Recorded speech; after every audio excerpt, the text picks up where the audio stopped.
child not embraced by the village will burn it down to feel its warmth. The winter winds had finally arrived, and they bellowed across the streets like the screams of dying men. They wrapped the village and didn't care to ignore that lone alleyway where the bones of the hated little urchin rattled with cold. Alarin was his name, and his only weapon against the gelid currents was an old, tattered rag and the dwindling hope that tomorrow would be a better day. However, each day slaughtered his faith, for the villagers found joy in spitting, laughing and throwing things at him. Another boy went far enough to throw him a stone which hit him in the head, and left Alarin unconscious as the crowds walked by smirking at the bleeding urchin.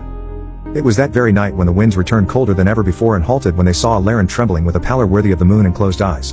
The winds enveloped, and carried him into his alleyway and covered him in his old, tattered rag. Then, when Alarin recovered consciousness, the winds retreated and left a strange warmth imbuing the alleyway in their wake. Alarin frowned and grabbed his throbbing forehead. He winced when he found his palms covered in blood, and feared that he would not live to see a better tomorrow. However, when he recollected the events of that day, he couldn't help but wonder who had taken him to his alleyway. He was certain no member of the village could have done it, for they hated him, and called him names, and relished his